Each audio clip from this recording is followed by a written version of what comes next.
This is the Abbasian for the 9th Street. It was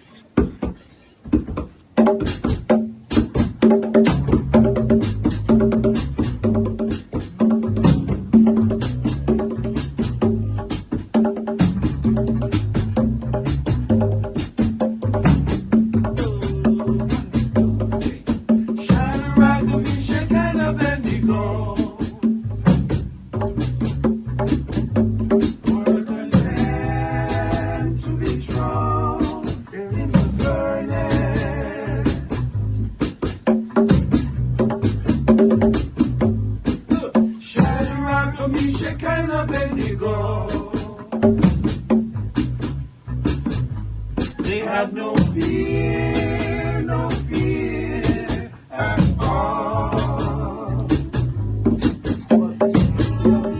It must not, it was not, let him be praised.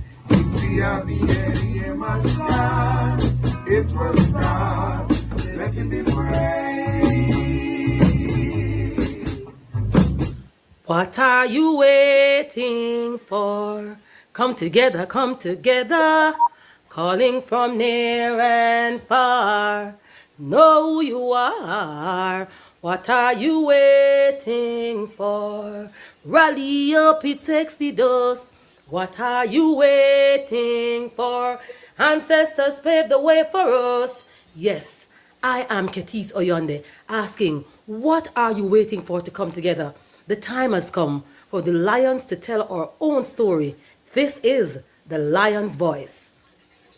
The elites, the political class, the social elites, the intellectuals have framed this situation in South Africa as xenophobia. Now it has graduated to Afrophobia.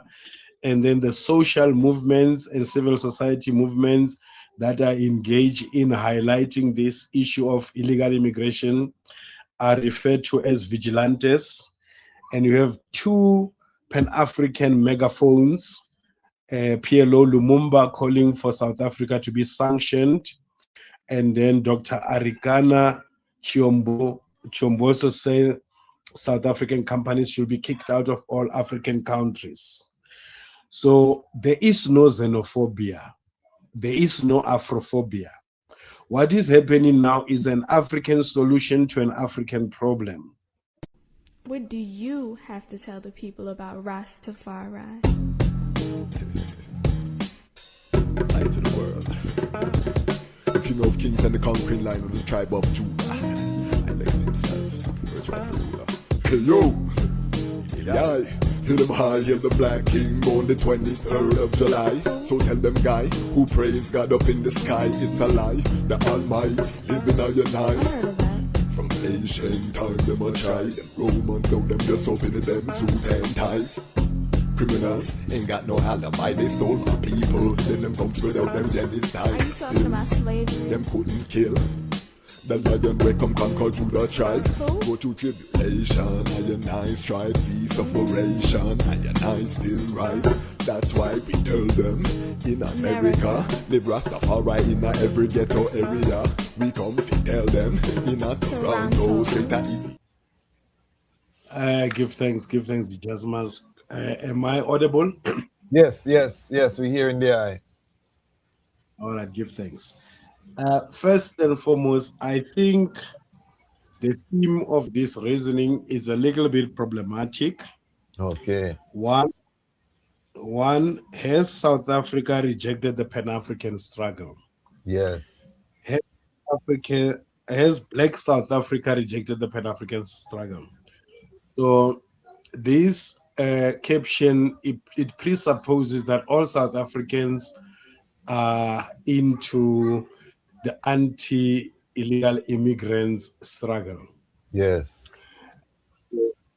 Which is not true. You have organizations like the Economic Freedom Fighters under Julius Malema, which encourages that Africans should find the most creative way to enter this country, even if it means undermining the immigration laws of this country. He's being very loud about it. He has held several press conferences claiming that he does not want votes of xenophobic people. Yes. He's to be fighting for illegal immigration or fighting for Africans to enter the country, albeit that our borders are 25% functional, 75% dysfunctional. We're having porous borders. That is why in South Africa you get members of terrorist groups like Al Shabaab, Boko Haram. You have criminals all over from all over the world. A Zimbabwean man who killed his wife and two children in the UK was just arrested yesterday here in South Africa because everybody comes to South Africa. Basically say when they talk about borderless Africa, it's not about borderless Africa, it's about borderless South Africa. Probably if South Africa borderless and borderless country, we have more than 6 million undocumented Africans. 90% of them are engaged in criminal activities, 26,000 of them are in. And then the second problematic part of it is the assumption that what is going on here in South Africa pre the anti-immigration struggle with Pan-Africanism, where you have 53 African countries assembled in Africa, engage in all sort of criminality, drug dealing, human trafficking, marrying South African women for citizenship to access privileges that comes with South African citizenships like free healthcare, free housing, and then using South African passports to go to other parts of the world and commit crimes, like the 42 Africans who were arrested at Ireland using South African passports while they are Nigerians. And then the third problematic part is exploring claims of xenophobia in South Africa, a South African Rastafari perspective. This is assuming that there is xenophobia. Actually, the elites, the political class, the social elites, the intellectuals have framed this situation in South Africa as xenophobia. Now it has graduated to Afrophobia. And then the social movements and civil society movements that are engaged in highlighting this issue of illegal immigration are referred to as vigilantes. And you have two Pan-African megaphones, PLO Lumumba calling for South Africa to be sanctioned, and then Dr. Arikana Chiomboso saying South African companies should be kicked out of all African countries. So there is no xenophobia. There is no Afrophobia. What is happening now is an African solution to an African problem. Now, usually when these things are happening, we are quickly reminded that the white men still control a chunk of your land. Therefore, we are justified to come into your country and sell drugs, commit all type of fraudulent activities. People enter this country with a student visa. They end up being businessmen selling drugs and selling all type of illicit goods. There is immigration law that to open a business in South Africa, you must have 6 million rand investment. Now, we are also told about a small little enclave of less than 50 white Afrikaners or Boers who are there with the statue of the architect of apartheid, the apartheid flag, and the statue of the founder of that community called Orania. Now, the problem is that Orania is not selling drugs in our communities. Orania is not engaged in human trafficking. Orania is not marrying South African women in order to attain South African citizenship, where you have a Nigerian brother who marry a woman in the Western Cape, impregnate her, have 4 children, and then leave, go to another province, do the same thing, and go to another province and do the same thing until they decide to go to other greener pastures of criminality. So what you are having, the assumption is that this whole assemblage of Africans in South Africa is itself Pan-Africanism. Now, Pan-Africanism can't be built on illegality, criminality, and corruption. Now, where is this illegality coming from? In 1964, the OAU summit that sat in Cairo in the presence of His Majesty Haile Selassie, our Rasta God, in the presence of Kwame Nkrumah, the greatest Pan-Africanist, in the presence of the likes of Sekou Touré, one of the revolutionaries, they took a resolution that they are going to maintain colonial borders. Before that, His Majesty, together with Jan Smuts from South Africa, they were the co-creators of the preamble of the United Nations. Now, United Nations have 7 principles to recognize a country as a sovereign state. It must have defined borders, it must have permanent population, it must have the army, and so forth. So our Pan-Africanists, they talk about borderless Africa, but in fact they are talking about borderless South Africa, because no other African country is removing its borders. What you are having, actually, you are having all African countries are enforcing their immigration law. They're enforcing their visa regime. I've been to Ghana twice. I paid the most expensive visa in the continent, $150 to enter Ghana twice, 2018 and 2019. I've been to Ethiopia from 2003 until 2019. All the time I go to Ethiopia, I have to pay visa. Mind you, Ethiopia is the headquarters of Africa, but it is not easy for any African to enter Ethiopia. I was a student given a scholarship by Abuna Paulos, the late His Holiness Abuna Paulos, in 2004.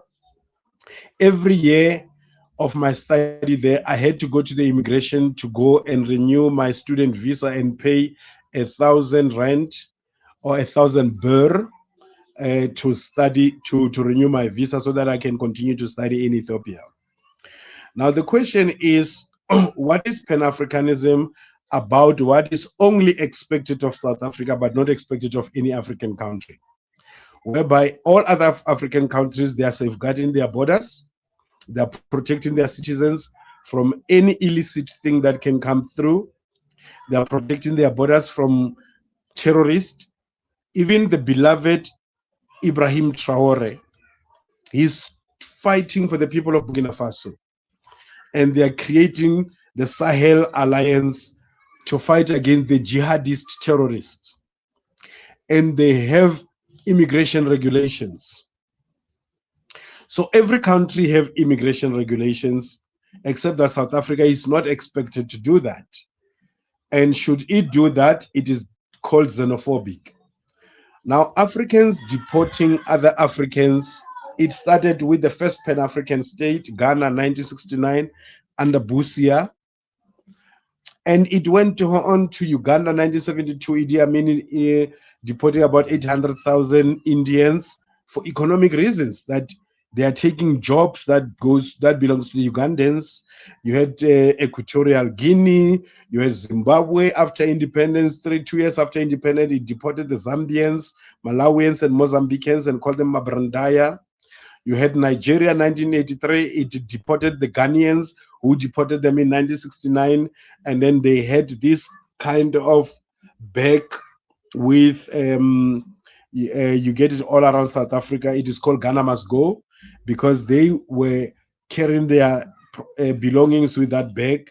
You had several countries until even this year. It was not only South Africa which was deporting illegal immigrants. Rwanda did it, Uganda did it. But when it is done by South Africa, it is called xenophobia. And all these other 15 incidents that happened in 15 different African countries from 1969 until this year, none of them are defined as xenophobia.